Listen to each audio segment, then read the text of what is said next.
Now, Mr. President, it's been 2 years since Donald Trump and the MAGA Republicans succeeded in eliminating Roe, ripping away the right to choose and jeopardizing reproductive care for millions upon millions of women. Today, women and families across America are worried about more than Roe's demise. They're worried about what comes next, including the erosion of reproductive freedoms nobody thought were at risk. This includes access to services like IVF. 86% of Americans support IVF. But in the aftermath of Roe and after frightening decisions like the one from Alabama, many families fear that this basic service cannot be taken for granted. That's not theoretical. Here in Congress, some on the hard right are already trying to restrict IVF access. The Senate can ease people's worries and protect their freedoms through legislation. This week, the Senate will vote on the Right to IVF Act, led by my colleagues, Senators Duckworth, Murray, and Booker. The Right to IVF Act establishes a nationwide right to IVF and eliminates barriers for the millions of families looking to use IVF to start and grow a family. Protecting IVF should be one of the easiest votes the Senate has taken all year. The vast majority of senators should agree that strengthening treatments that help people start a family is a good thing.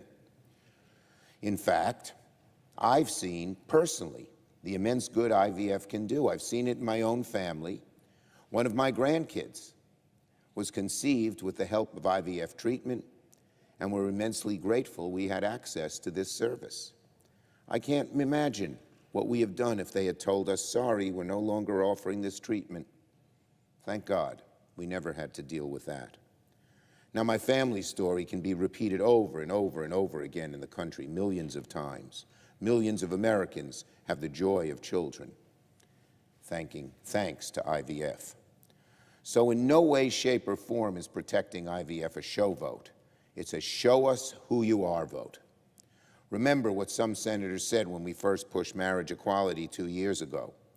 They called that a show vote. They called it gimmicky, a waste. And lo and behold, after a lot of hard work, enough senators on both sides worked together and marriage equality became a law. That bill certainly wasn't a show vote.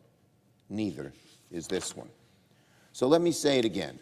86% of Americans support protecting IVF, and just 14% of Americans say it shouldn't be legal.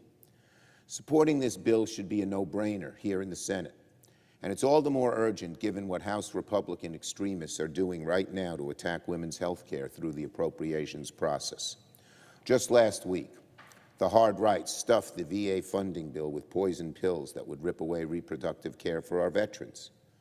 And let's not forget, 3 months ago, the Republican Study Committee, which includes 80% of House Republicans, an overwhelming majority of them, pushed a radical new agenda that would endanger IVF treatment, along with a national abortion ban with 0 exceptions for rape and incest. 80% of House Republicans, abortion ban with no exceptions for rape or incest. That's how far right that group has become on this issue. What a nasty and awful and out-of-touch message to send to the American people. Instead of pushing policies that the vast majority of Americans support, House Republicans continue to focus only on their most extreme constituencies. Here in the Senate, we should choose a different path, one where we show the American people that we'll protect the rights they care about, and this IVF bill would be a good way to do that.